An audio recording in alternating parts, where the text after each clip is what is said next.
Do any of you remember when I uploaded this video right here of a white woman frolicking in the rain, and for some reason, the reason is because they're bored, people wanted to have a conversation about how privileged this woman was, because how dare she just enjoy life even though life right now is kind of miserable for everybody who doesn't have money, and how dare you offend me by smiling and enjoying your life? You and I both know that you are capable of enjoying the rain and frolicking freely without filming it and then posting it to TikTok. Now, you've just co-signed, okay? You just co-signed at least 3 million, 8.5 by 11 front and back people who just go out of their way to disrespect and dismiss the boundaries that Black creators have set.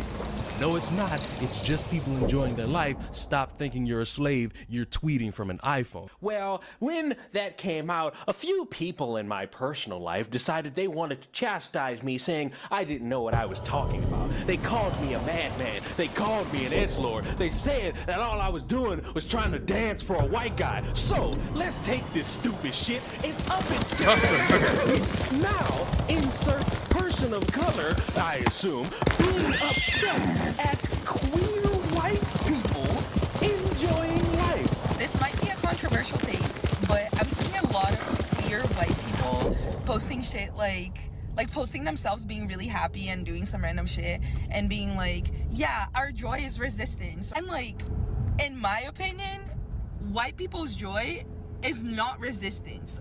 Queer or not, your joy is not resistance. Matter of fact, your joy is what got us here in the first place. Your joy is why we're having to resist.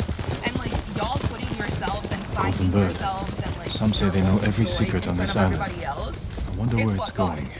Literally, I'm so sick of white people right now going on organizer retreats and posting about their joy and how awesome it was. Honestly, I want to see more of y'all sitting your ass at home and giving your money to Black and brown people so they can do that shit. The personal infighting a lot of stupid people have with people that are just enjoying life is hilarious, because why are you so loud and proud about your opinion, but you're too chicken shit to accept the fact that people will hear your opinion and disagree to the point where you got the comments turned off? Are you bored, or are you a chicken shit? My answer is a chicken shit, because the confidence people have to just create problems out of thin air is hilarious.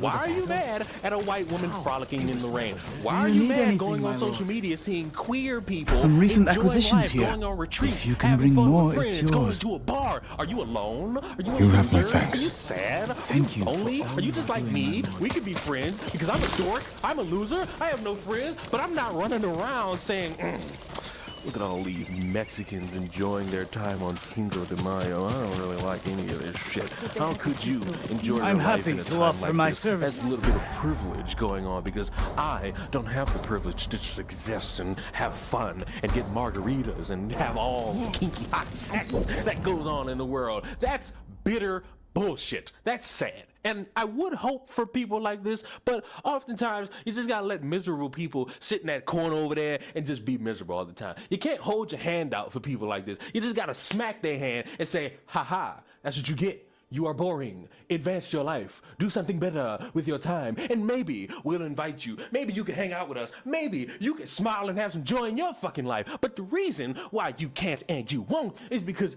you are miserable, wanting to cast your misery upon everybody else. And to that matter, I say, no, you can't do that. People want to have fun. People are existing. People want to just experience life and have a smile on their face. But the reason sometimes they feel like it's bad they do is because of dipshits like you who run around crying buzzwords when you see people showing their teeth. Funniest part, at least to me, I don't know if anybody else will find this funny, this person has they, them in their bio, so I'm going to assume that they fall into the category of non-binary, which I will further assume is a part, I don't know which letter it could possibly fit into, is in that LGBTQIA plus 2 type community. The other day I posted a video about being trans and being perceived as a woman and the problems with that. And I got a lot of comments from people saying oh, you can't blame them for perceiving you as a woman.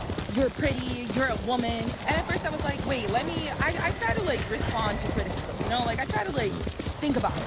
So then I was like, okay, let me read these negative comments. And then like half of them, no, wait, 90% of them were like saying like, girl, blah, blah, blah, blah, blah, you're a woman, like blah, blah, blah, blah, and the whole video was about being trans. So then thank God for all of the mutuals that I have and all of the people that I follow who posted videos saying, Let's go. I delete negative comments. I delete comments of people who don't agree with me because fuck it, it's my page.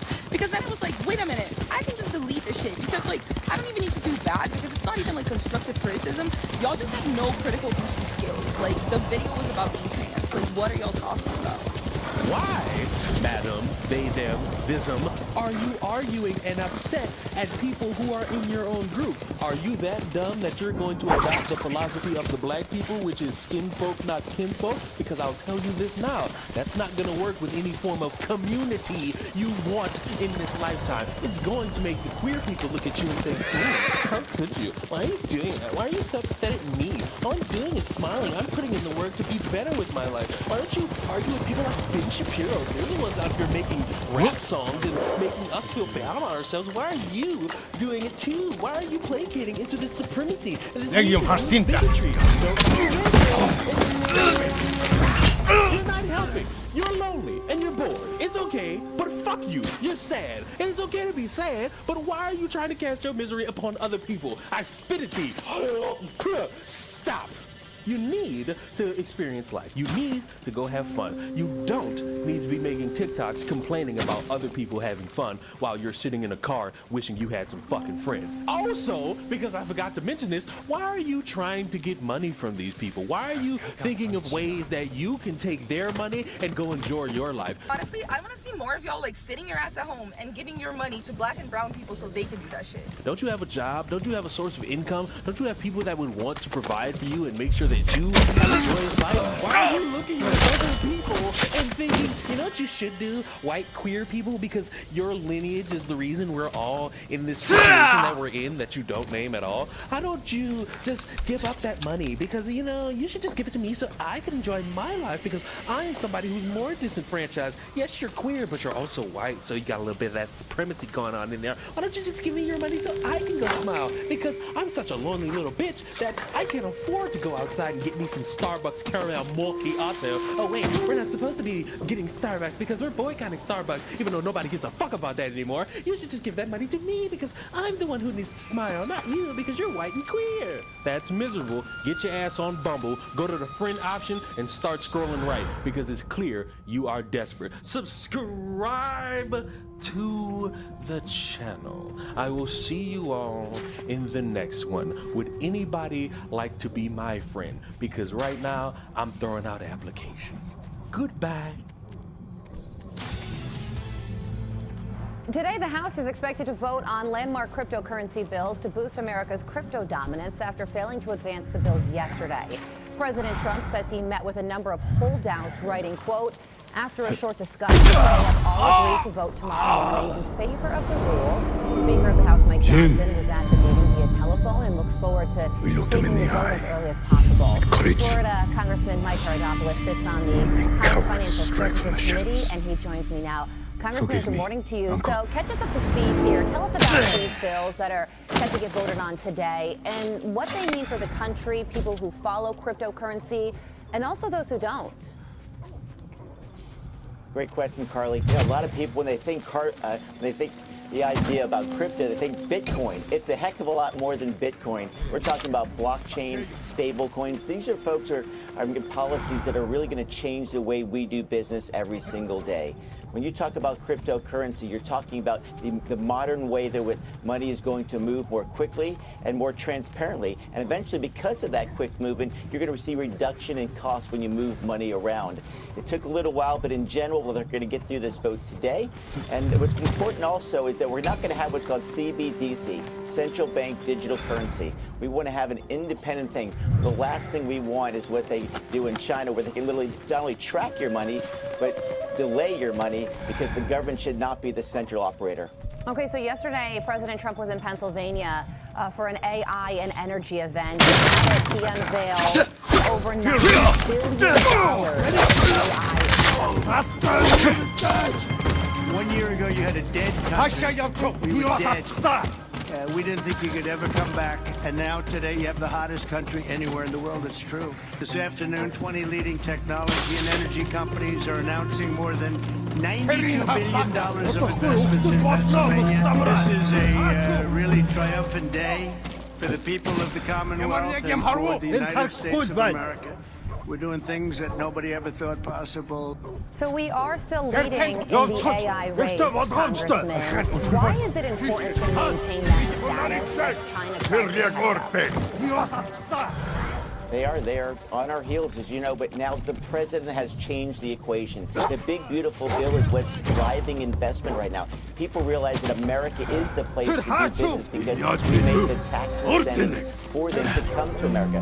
Whether it be the cryptocurrency, whether it's AI, energy, America is the place to invest and save because we would finally remove a lot of those regulations that the Biden and prior Obama administration, for that matter, had put in place. We want to make it where it's the best place to do business, where you can invest your money with confidence, knowing that your taxes aren't going to go up, you're not going to be over-regulated, we're not going to allow all these lawsuits that have been happening in the past. America is on fire right now, the hot country, because President Trump, Republicans actually backed up their campaign promises that we're going to activate the American economy.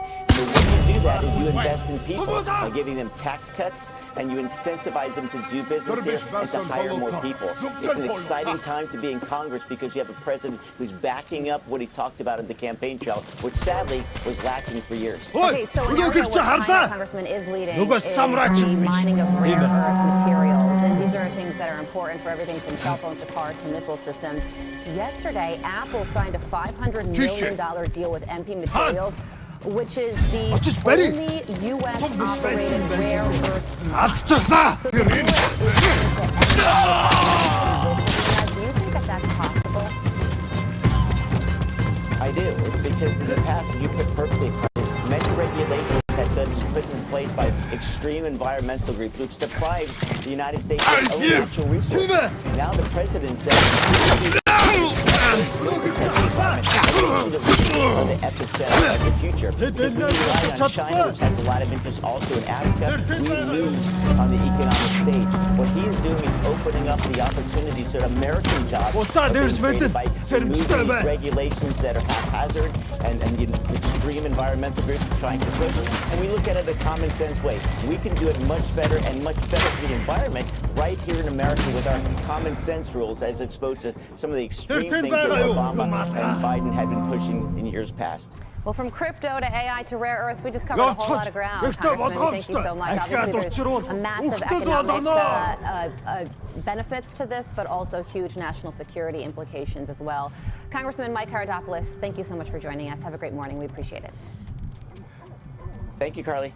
I'm Steve Doocy. I'm Brian Kilmeade. And I'm Ainsley Earhart. And click here to subscribe to the Fox News YouTube page to catch our hottest interviews and most compelling analysis. People who do donuts and block traffic learning their lesson for their dangerous actions. A woman sentenced today for her role in recent street takeovers around Cleveland. You've probably seen this video. Our Harry Boomer was in court. He joins us live now with the story. Harry. You know, Nikki or Nicole, we've seen on television and or social media the rage that has taken over the streets right now. As a matter of fact, more and more of these perpetrators are being caught and hauled off into court to answer for their crimes.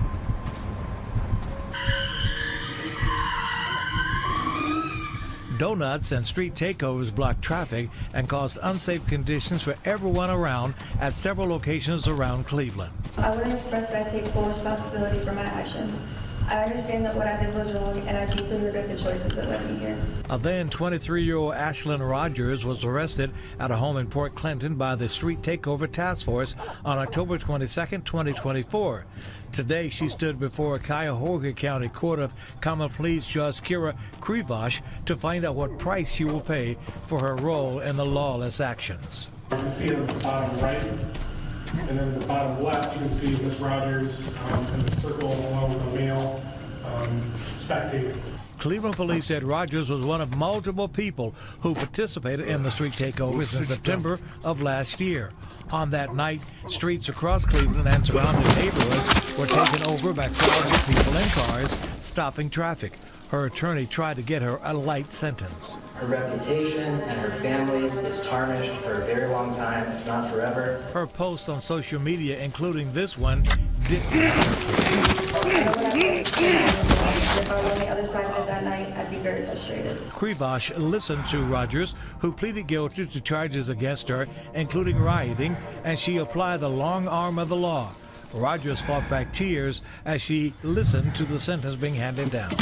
So what the court's inclined to do is, for starting with count 2, disrupting public services, the court is going to sentence you to the maximum amount of time, which is 18 months in prison. In addition to Rogers having to spend nearly 2 years behind bars, she had to forfeit her 2020 Infiniti Q50 and her cell phone. The judge wanted to send a message to others who may be inclined to do this.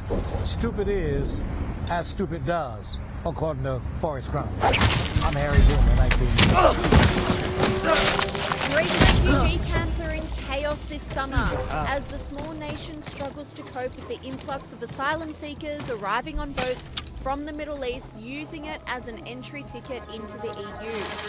The footage shows hordes of Middle Eastern refugee men demanding to be released to wealthier parts of Europe like the UK, Sweden and Germany.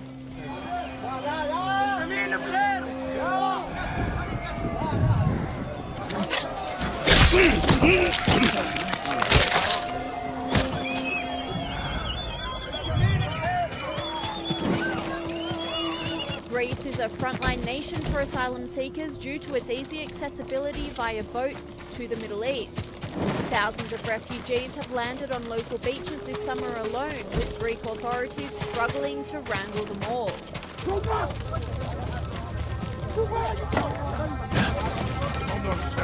Here, you! Locals in Greece are fed up with the entitled attitude of refugees landing on their shores. This person said, every single one of them back to where they came from. Not a single one more. By force is necessary. These asylum seekers demand to go to a country of their own choosing, as many blasting them for being economic migrants as opposed to genuine refugees from persecution. This man was exposed on television for country hopping. When you are there, you are so desperate. You are risking your life. You know it's dangerous. You know you might die. But you want to gamble. Because you have no other option. It is scary. I cannot swim, and I thought maybe I will die. But did I have another option? No, it wasn't a safe route for me. The only for me to claim asylum was crossing the channel. You did have other options? No. You had asylum in Greece? I had asylum in Greece, but as I mentioned, nobody wants to live in a tent. Sure. How much did you pay? So I said 2,000 euros. And this commentator said, absolutely mind-blowing that people are being allowed to abuse our asylum system like this. But Greece has finally had enough and has suspended asylum hearings for migrants arriving by boat from North Africa for 3 months. The road to Greece is closing. Any migrants entering illegally will be arrested and detained. Prime Minister Kyriakos Mitsotakis told Parliament. But locals are not convinced. This person blasted their government saying, I live in Greece, all these talks by the Prime Minister abroad. Immigrants keep coming every day and the country gives them taxpayer money. These people are not refugees. These are illegal immigrants. The reality is different. There are reasons to be hopeful though, with leader of populist Greek political party Voice of Reason, Aphrodite Latinopoulou, unleashing on the current European leaders. Illegal immigration is a well-orchestrated business for the orchestrators to make a fortune and to Islamize Europe. You have filled our countries with illegal migrants with the blessing of Germany and France. We pay Islam that hates us out of our savings to turn our cities into ghettos, to rape and to murder before our eyes in the name of Allah. We are filled with Mohammed and Mahmoud in a Europe that has become unrecognizable. there are solutions. Strengthen by all means the countries that are the first entry points, such as Greece, Italy, and Spain. Those who enter European territory illegally, they should receive no benefits, they should receive no asylum. They should be arrested, they should have their mobile phones confiscated, they should be taken to uninhabited islands, and then they should be deported to countries outside of the European Union. Stop subsidizing their accommodation and subsidize their deportation. And it's not only Greeks who are sick of being forced to welcome illegal immigrants into their country. This woman from Germany has had enough of the Islamic Quarter in Berlin being turned into a third world country. Ich fühle einfach Berlin Neukölln. 0%. Ich wohne hier seit Jahren und von Tag zu Tag kriege ich noch mehr. Ich bin so froh, wenn ich hier raus bin. Wer findet das schön? Wer? Hinter jeder zweiten Ecke gefühlt ist jemand, der Drogen nimmt, nachts schreien ständig bitte überall voll mit Läden, bei denen die dich beobachten, wenn du vorbeiläufst. Auf offener Straße wird man von irgendwelchen Menschen mit einem Schraubenzieher angegriffen, von einem Fremden, ohne was getan zu haben. Niente. Man geht auf die Hafenheide, möchte einfach entspannt ein bisschen Natur genießen, alle 2 Meter einfach ein Drogendealer. Du fühlst dich 0% sicher. Und wenn ich als Frau hier alleine rausgehe, werde ich immer mindestens einmal angeguckt, wenn ich drauf And in the UK, where many asylum seekers wish to end up, commentators are fed up with the lack of action and consequences for people who have committed crimes. The most disgusting case, well, one of the most disgusting cases I've seen in recent whatever. 29, raped a 15-year-old girl following her down the street in broad daylight in a town in Scotland, entered the UK illegally 2 years before the attack from Afghanistan. He harassed her and then went and raped her in a courtyard. This is the man pictured, and we're not deporting him. Well, no, he arrived on a small boat just a few years ago. One night in January 1773, 11 men gathered in Sheffield, Massachusetts to draft a treasonous document that declared all mankind had a right to the enjoyment of their lives, their liberty, and property. As the men championed freedom and equality, they were served food by an enslaved black woman called Bet, also known as Mumbet. Mumbet likely overheard the discussion and took those words to heart. Less than a decade later, she would wield those same ideals to sue for her freedom and win. And Mumbet's case is not unique. This is the story of how the most marginalized people in America have repeatedly expanded rights for everyone by challenging the country to uphold its founding principles. I'm Hrini Bhatt, and this is In the Margins. 1 year into the Revolutionary War, the Declaration of Independence was signed. Its words echoing the same sentiment of a universal right to life, liberty, and the pursuit of happiness. Yet, there was a contradiction between writing all men are created equal and owning slaves, which the majority of the document's authors did. Thomas Jefferson's early draft of the Declaration tried to reckon with this tension. Despite owning slaves himself, he condemned King George for perpetuating the slave trade, which he referred to as the assemblage of horrors. But some delegates in the Continental Congress didn't want to mention slavery at all, and the passage was removed. Still, freedom was on everyone's mind, including the approximately 450,000 enslaved people living in the colonies. Thousands of enslaved people joined the British Army, taking them up on their promise of freedom in exchange for military service. Other enslaved people took advantage of the disruptive wartime and ran away, finding refuge in indigenous lands or forming maroon communities in secluded areas. Others pursued their freedom in court, like Mumbet in Massachusetts. One of the earliest freedom suits was filed in 1656.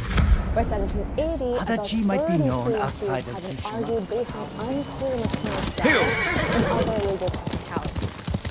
That same year, Mabette was still enslaved by Colonel John Ashley. May Kami protect One day your in path, Ashley's my lord. home, while My mother baking believed bread Inari for is my family, guardian. An enslaved girl She named saw a Lizzie fox put chasing a little fireflies extra outside dough our in home fire the day I was for born. herself. She This knew that foxes enraged are Inari's Colonel messengers Ashley's in wife, our and world. she went to strike When you Lizzie see with a one, hot shovel. always follow where Mabette it blocked the leads. blow with her I will. arm, sustaining a Thank you. serious injury. Historians say this act of violence sparked Mabette's fight for freedom. She marched several miles to the village with Tony Theodore Sedgwick, who was one of the authors of the Sheffield Resolves, that document I mentioned at the start. She asked him to represent her in a freedom suit. Sedgwick agreed and recommended adding an enslaved man, Ron, as a plaintiff to bolster their chances of success. On August 21st, 1781, the case of John and Bette versus Ashley was heard in court. Sedgwick argued for their freedom on the basis of the newly established Massachusetts Constitution, which said that all men are born free and equal, therefore making slavery inconsistent with the law.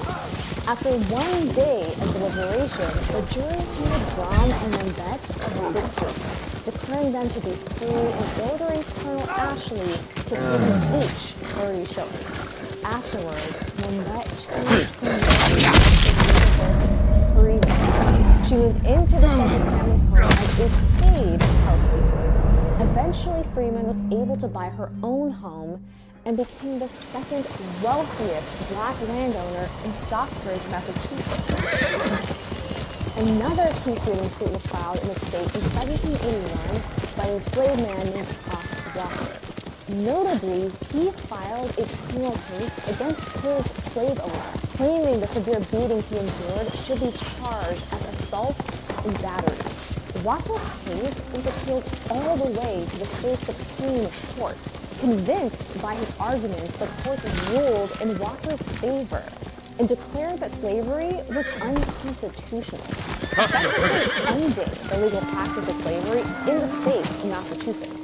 However, all enslaved people were not immediately emancipated. Some slave owners would lie and say they had indentured servants. Others would sell enslaved people to states where slavery was still legal.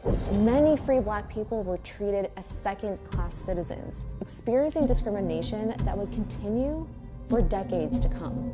The freedom suits of this era were primed to succeed as they aligned with the revolution's principles of liberty and equality.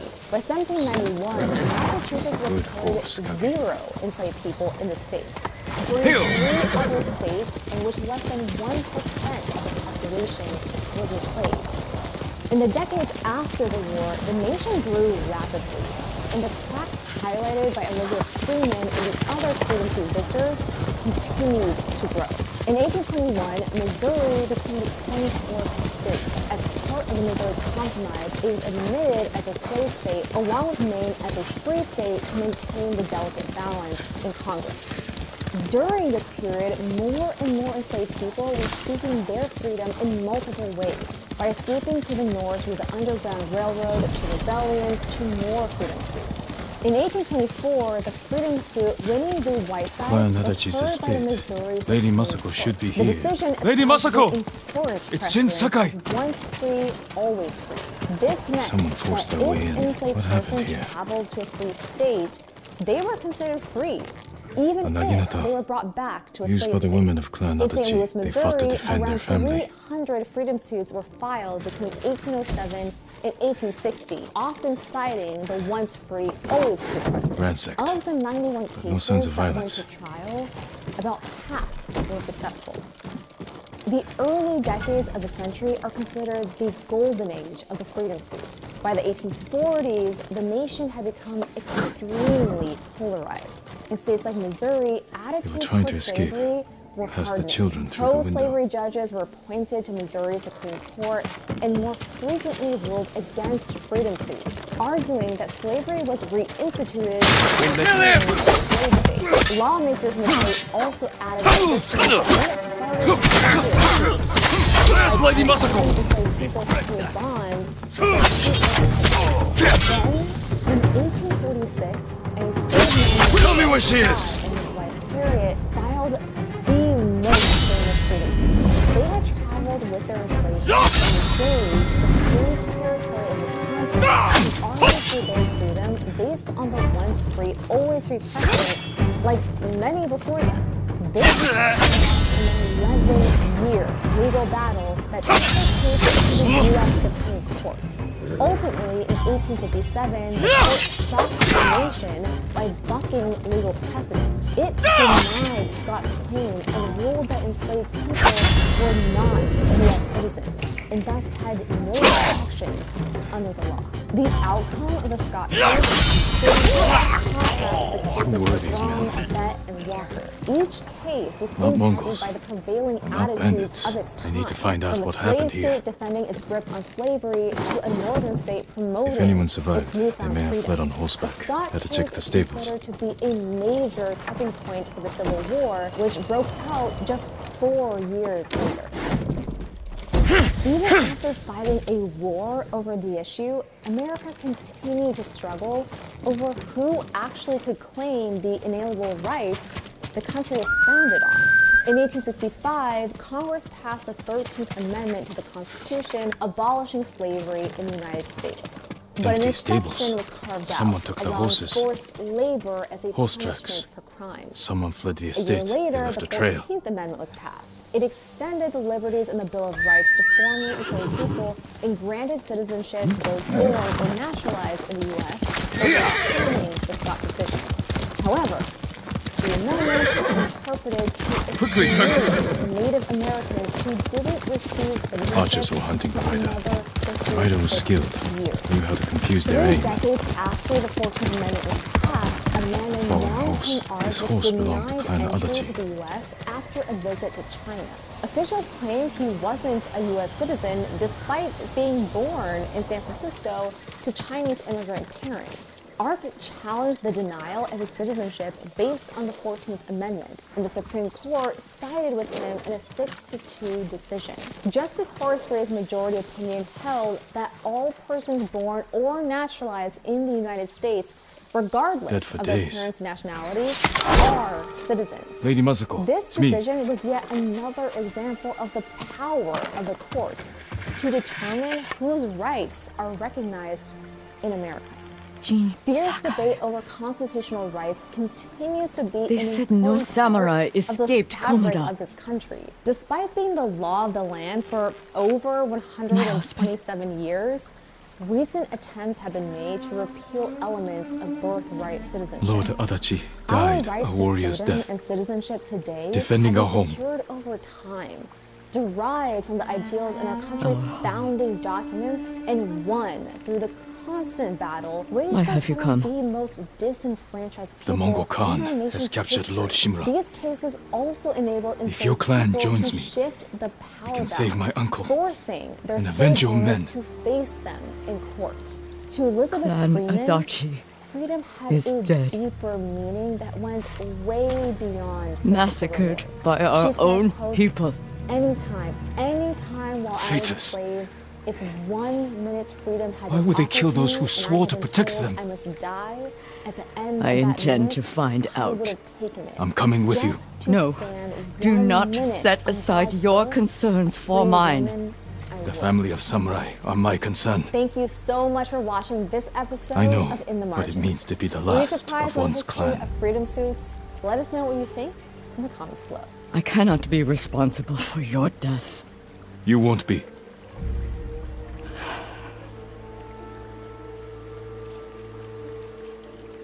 Ride with me.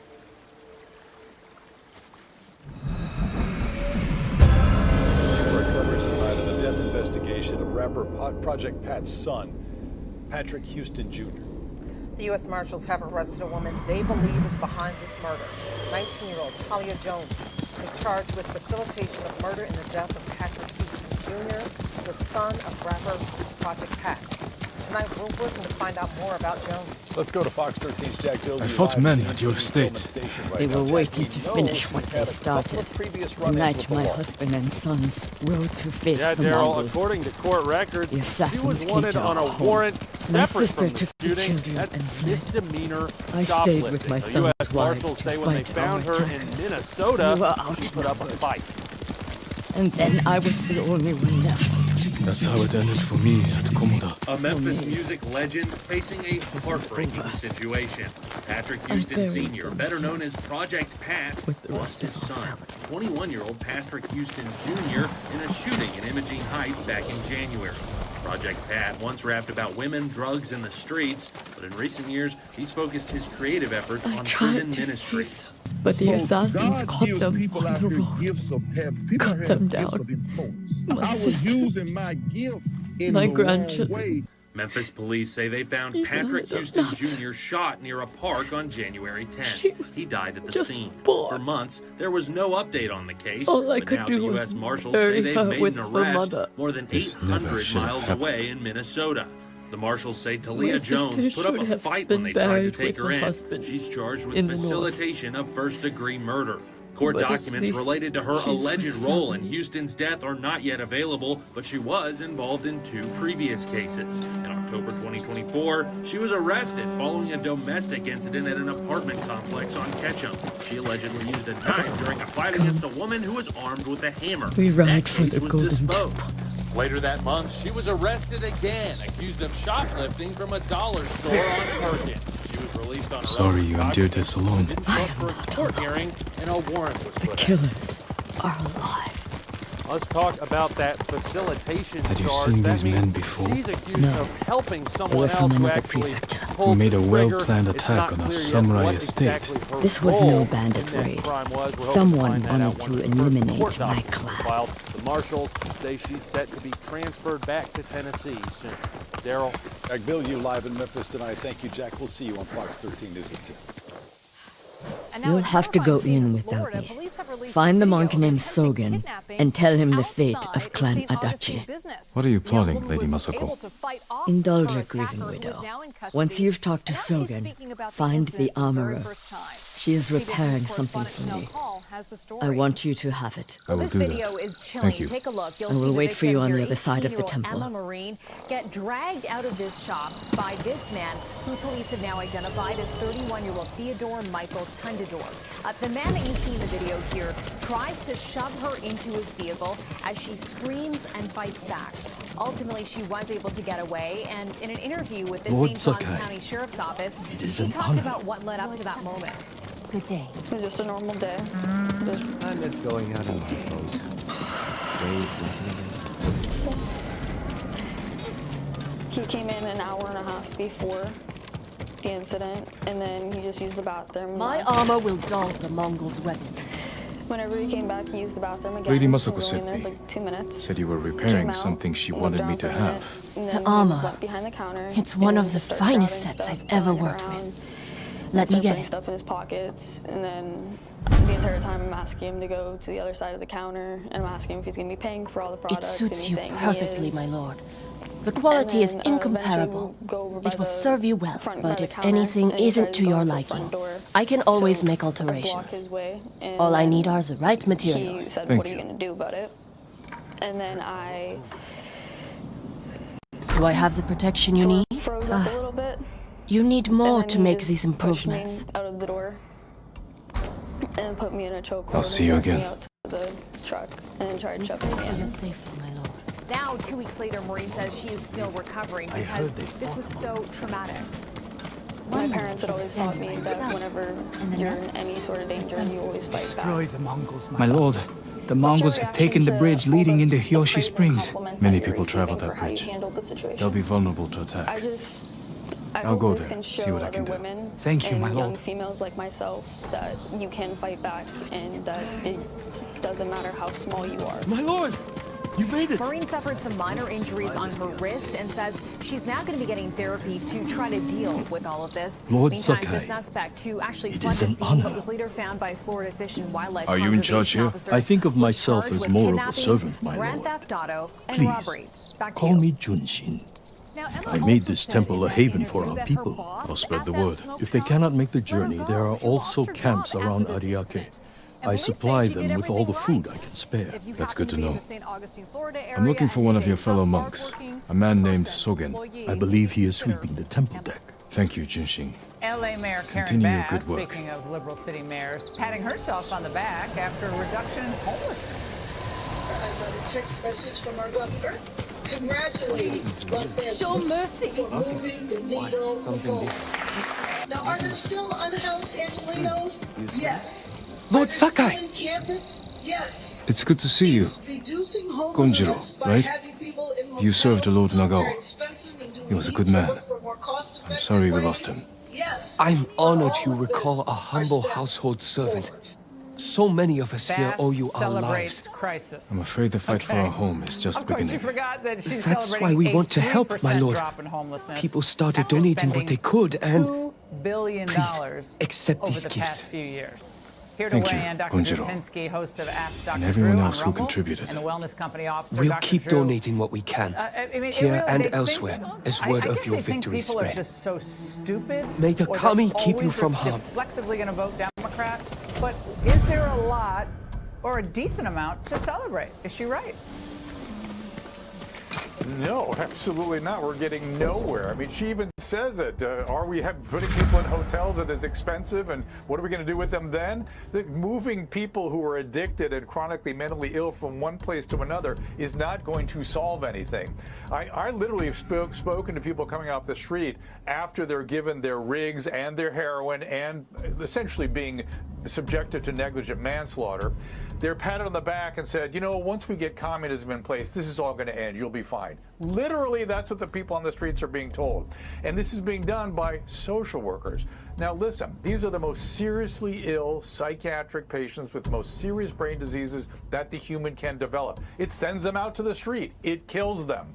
And the fact is, the idea that a social worker is equipped to manage that is just wrong. It's like asking a physical therapist to do orthopedic surgery. They can't do it. And we are not providing any of the services necessary to actually improve the situation with these poor, chronically ill people on our streets. How much of it is THC-induced psychosis, bipolar disorder, schizophrenia, which is then heightened by a harder drug use as time goes on? I mean, I know that, I think it was the Harvard study or the Journal of American Medicine study on that connection, and it's devastating. Well, you're asking a few different things, but the reality is that the concentration of cannabis is so high in what's being distributed here in California that, yes, we are seeing a significant uptick in psychotic illness. I thought that that wasn't the case. I really believed that cannabis couldn't do that. Now, there's absolutely no doubt it does. It creates it in people who would not have developed it before, and it makes people with psychotic illness much worse. But I would not blame what's on the street for cannabis. It's meth. It's fentanyl, it's chronic serious mental illness, and the inability, or they will literally not allow people like me to go help these people. Because, hey, if they're living their best life, you should just meet them where they are. It's But, I insane. mean, I tell you, go ahead. Not to beat a dead horse here, but, I mean, do people start on fentanyl, though? I mean, they don't really start, like, right away when they start on fentanyl, right? It's usually a progression with drugs. Or alcohol, drugs. It is a progression. It is a progression. Actually, nicotine is usually the first drug, to be fair. But yeah, these days, people get very quickly to meth, and then once the meth comes in, almost automatically. But let's be clear. This is what's going on the streets of my city is very close to, it's certainly manslaughter, maybe murder. And there are people 6 a day dying on our streets, and still nothing done. I've talked to the people that put these folks in the houses and the hotels, and they go, yeah, we're having more results getting them into these places. But once we get them in, turns out we're not done afterwards. Oh, really? Shocking. Listen, why don't we just eliminate psychiatry and addiction medicine as a discipline and just leave it all behind and just worry about 4 walls? That'll take care of everything. And meanwhile, Mamdani, back in 2020, was saying, well, he'll entertain confiscating private property as long as everyone has a home. But my point is, why are they homeless? Some people just have bad luck, and that happens. But a lot of people are in serious mental health crisis. So just giving someone a place to stay does not do the trick. So that was also a stunning statement by him. But Dr. Drew, we can't abandon Los Angeles either, even if some people seem to be. Thank you, Dr. Drew, as always. Hey, Sean Hannity here. Hey, click here to subscribe to Fox News YouTube page and catch our hottest interviews and most compelling analysis. You will not get it anywhere else. California Governor Gavin Newsom pressed hard. Let's go, President. During a podcast interview reacting to criticism over his handling of the COVID-19 pandemic. What are some of the things during you think maybe were a mistake? We were concerned with airborne and folks, we were worried about people being outside even. And you realize that after the fact, what the hell are we doing shutting down the beaches and open areas? Do you think that some of the restrictions that you put in place created a mental health crisis?